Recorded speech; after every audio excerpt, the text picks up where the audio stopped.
A simple concept brewed over a cappuccino.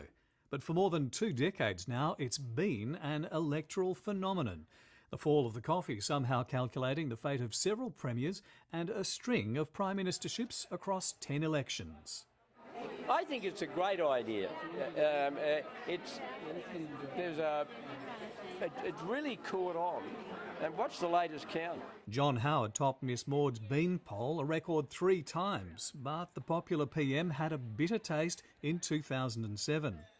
This campaign he's called by in person with high-profile Liberal MP Ken Wyatt to help turn the tide in the coalition's favour. Or should that be flavour? When you look at Miss Maud's bean polls, they've been very interesting, and they've been fairly close to the mark in terms of the way people are intending to vote or thinking to vote.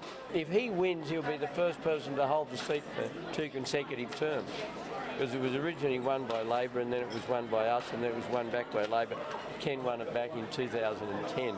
So if he wins again on the 7th of September, he will have held it for 2 terms in succession. Across the city, another brew and lots more beans in the seat of Perth. Labor hopeful Alana McTiernan is tipping in, hoping for an ALP win. It's really interesting. People are wanting to engage in politics and being part of the action.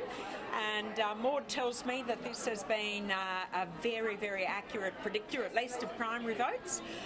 So looking at that, I'm feeling pretty good. I think the beans are with us. Meanwhile, Labor Senator Sue Lyons was adding to the brew.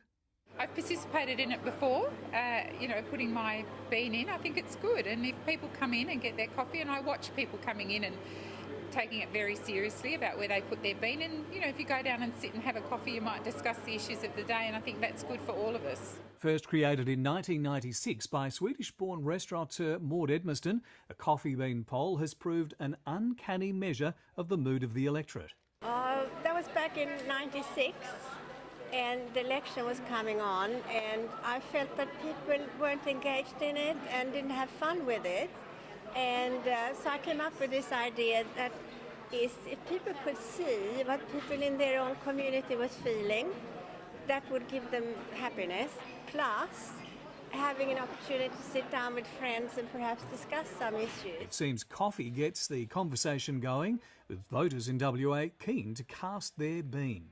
I think it's a great idea. Yeah. Fantastic. Having a bean poll, I think it's fantastic. It gives regular people opportunities to have their say and have a bit of fun. I think the idea of having that like that is fantastic, because it gives you a truly accurate definition of what people like me think. It's a good idea, but I don't know who to pick, so I didn't put it in. Yeah, it's a good idea. Yeah. It's a good, easy way to express your point of view, I suppose. Yeah, I reckon it's a great idea. Yeah, no, not that I got to use it, my wife put it in for me. There's no shortage of polls at this time of the year, but with only days until the election, Miss Maud's bean poll would seem to be the one to watch. It's amazing.